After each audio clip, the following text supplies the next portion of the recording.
до нотасынан бастаймыз. 1, 2, 3.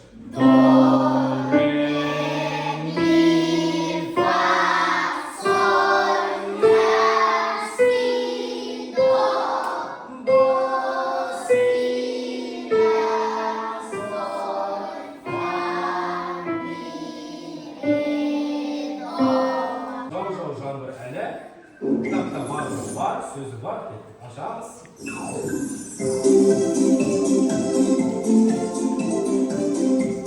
Сөзді жатқан тарихия.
Көктем тақырыбын берген екен. Ендеше бірден тапсырманы бастайық балалар. Бірінші тапсырманы қарайықшы. Бізге арнайы бір сурет берілген және 4 жол өлең жолы берілген. Сол 4 жол өлең жолы кім оқиды? Орнымызға тұрайық. Тау. Тау басында қар еріп, өзен суға толады, күн нұрынан нәр алып, табиғатта оянды. Дұрыс айтасыңдар балалар, табиғатта оянды деген. Ендеше келесі бетін қарасақ, бізге балалар осы тапсырма бойынша сұрақтар берілген. Өлең мәтініне жалпы суретке қарай отырып, жыл мезгілін анықта дейді. Бізде балалар неше мезгіл бар негізі? Қыс, көктем, жаз, күз. Дұрыс айтасыңдар балалар, соның ішінде бүгінгі бізге берілген мезгіл ол көктем мезгілі. Дұрыс айтасыңдар, біз мезгілді анықтадық. Ендеше екінші сұрақ қарайық. Суреттегі қоршаған ортаны сипатта, мысалы, ауа, жер дейді. Ал енді қарайықшы, суретке қарасақ, не көріп тұрмыз? Тау көріп тұрмыз, сосын су, гүл, тағы қандай жануарлар бар? Құстар, сосын бұғы деген жануар бар екен. Я бізде тағы да балалар не көріп тұрмыз? Жалпы көктем мезгілінен айқын көрінісі. Я балалар, ендеше әрмен қарай жалғастырсақ, бізге бүгін Петр Ильич Чайковский атты орыс композиторы берген екен балалар. Бұл қай елдің композиторы? Орыс елінің. Бұл композитордың кімге арналған шығармалары көп екен балалар?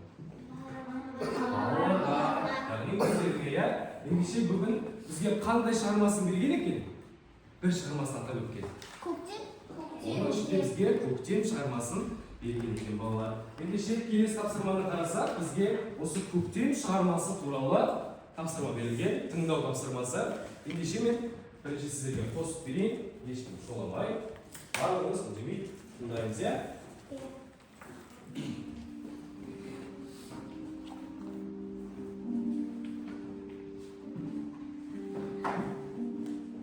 Петр Ильич Чайковскийдің көктем шығармасын тыңдадым, я балалар? Жалпы бұл шығарманы тыңдаған кезде қандай аспаптың дауысы естіді?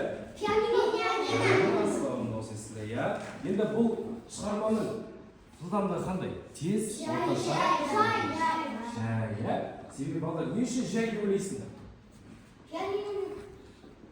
Пианиномен? Себебі мына көрініске қарасаңыздар, бұл жерде еріп жатқан қарды, ағып жатқан суды керемет бейнемен жеткізген екен, балалар. Сол үшін де шығармасы осындай жалпы мезгілге сай, тақырыпқа сай жай орындалған екен. Енді бұл жерде балалар бізге екі сұрақ берілген.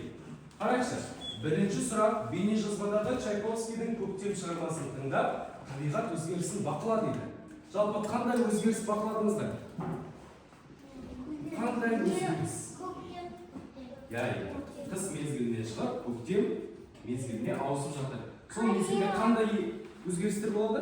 Қар ериді, сосын ағаштарда жапырақтар тағы да қар еріп өзен суға толады екен, балалар. Тағы жалпы осындай өзгерістер болады екен. Енді екінші сұрақты қарасақ, оқулықтың алдыңғы бетіндегі суретті көктем мезгілімен байланыстырып әңгімелеу керек. Құстар ағаштарда өлең айтты. Гүл мен ағаштар өсе бастады. Бірінші топ, екінші топ, үшінші топ. Қазір үш топқа бөлек-бөлек мен тапсырмалар берем. Соны қазір бір уақытта орындауымыз керек. Бірінші топқа біз гуілдеген желдің дауысын салуымыз керек. Ол желдің дауысын біз қолмен екеулеп саламыз. Барлығымыз бірге дауысын шығарып, желдің дауысы шығып ма? Шығып жатыр, сөйлемейміз. Ал шықты, ал бірінші топ рахмет. Екінші топқа беретін тапсырма бұл жерге қасырлап жауып жатқан жаңбыр. Барлығымыз партаны саусағымыздың ұшымен ұрамыз. Қолымызды тек саусақтың ұшы ғана пайдаланайық. Бұл жерде бізде жерге түсіп жатқан жаңбырды осы естіп жатыр. Рахмет. Ал үшінші топқа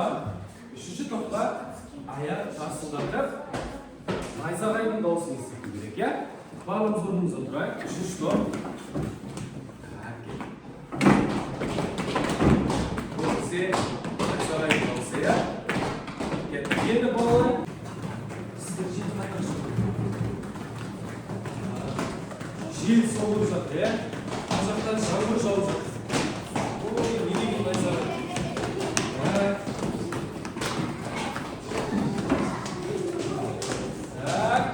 Сонымен болды. Бұл да бір керемет мезгілдің, яғни бүгінгі тақырыбымызға сай, көктем мезгіліне сәйкес келетін бір стереотип сияқты. Көп рахмет, өзімізге үш шықпала бұрылдайық. Жалпы балалар, жаңа мен сізге тағы да бір ережені атап өттім. Тағы да айтып өтейін. Ән қосылған кезде қолымызды тигізсек. Қолымыз көрмейді. Рұқсатсыз орнымыздан тұрмаймыз, рұқсатсыз әңгіме айтпаймыз, жақсы ма? Ендеше балалар, әнмен танысайық, әнмен сөздермен танысайық. Бүгінгі әніміздің өлеңін жазған, ол бізде Сәтібеков, әнін жазған Қуатбаев. Бұл екі композитордың жалпы балаларға деген арналған шығармасы өте көп екен балалар. Соның ішінде бүгін бізге тақырыпқа сай таңдалған тақырыбы көктем әнін берген екен балалар. Ендеше әр шумақтың қасында бізге екі рет деп жазылып тұр. Бұл не деген сөз? Бізге көрсетілген соңғы әр шумақтың екі жолын екі рет қайталауымыз керек деген сөз, Енді әрмен қарай жалғастырайық. Сосын, мұна үшінші шумаққа назарымыз салайық балалар. Үшінші шумақта ала таяу балалар, қандай жақсы көктемгі ай деп бізге өзінің бөліп жазып берген екен балалар. Бірақ әннің кезінде бұл қосылып кетеді. Ала таяу балалар, қандай жақсы көктемгі ай. Түсіндік па? Бұл қосылып кетеді. Жазылып тұрғанда бөлек болғанмен әннің ережесіне сәйкес көктем келді, құс келді, ойнаймыз біз аз илеп, біздің көлге түстенді, балтыр кеткен қаз үйрек. Көктем келді, құс келді, ойнаймыз біз аз илеп, біздің көлге түстенді, балтыр кеткен қаз үйрек. Біздің көлге түстенді, балтыр кеткен қаз үйрек. Екі, үш.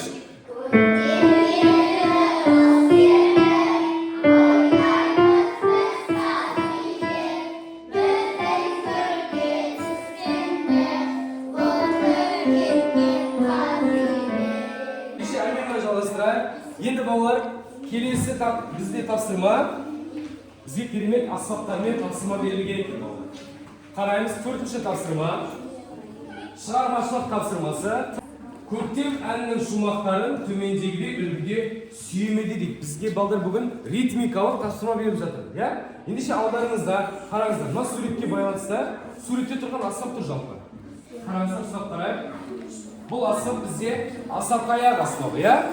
Енді сіздердің алдарыңызда берілген сылдырмақ және тұяқтас аспабы, иә? Ал сіздерде асап аяқ аспабы берілген, иә? Қазір осы аспапты бір-бір оқушылар ұстап алайық. Енді қараймыз, көктем келді, күз келді деп бізге әннің бірінші жолын берген болатын балалар, иә? Кеттік, барлығымыз әнге сай ритмикалық қосайтын боламыз. Мен сізге бірінші көрсетейін. Бұл жерде қараймыз, көктем сөзінің астында және құс келді сөзінің астында 3 рет ұрулы берген екен, иә? Енді қараңыздар. Көктем келді, құс келді. Көрдік пе? Осылай 3 рет. Осы қайталаймыз. Енді сылдырмақпен көрсетейін. Ешкім қайталамайды, бірінші тыңдап аламыз. 1, 2, 3. Көктем келді, құс келді. Ойнаймыз біз саз илеп, біздің көлге түскенді, балтыр кенткен қаз үйрек. Деп көрдіңдер ме? Ал қазір фортепианомен тартам, балалар. Барлығымыз бірге ритмикалық тапсырманы орындайтын боламыз. 1, 2, 3. Көктем келді, құс келді. Жақсы, енді фото суретке қарайықшы балалар. Бізде 4 тас берілген. Жаңа айтып өттім. Басында 1 рет, соңында 3 рет тұрамыз, иә? Кет, қараймыз. Көктем келді, құс келді. Келіп жатсыздар, иә? Қараймыз. Көктем келді, құс келді. Аспаппен осылай. Көктем келді, құс келді. Түсіндік па? Кеттік. Бастамызда 1, 2, 3. Көктем келді, құс келді. Так, 3 ағырет. 3 ағырет, 1, 2, 3. Көктем келді, құс келді. Ойнаймыз біз саз илеп, біздің көлге түскенді, балтыр кенткен қаз үйрек.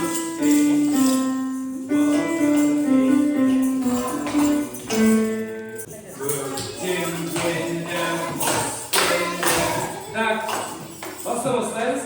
Көктем келді, құс келді. Мені қайталаймыз, аспаптағылар маған қараймыз. 1, 2, 3. Көктем келді, құс келді. Так, кетті бірінші қатар. 1, 2, 3. Көктем келді, құс келді. Ойнаймыз біз саз илеп, біздің көлге түскенді, балтыр кеткен қаз үйрек. Енді барлығымыз бірге қосыламыз.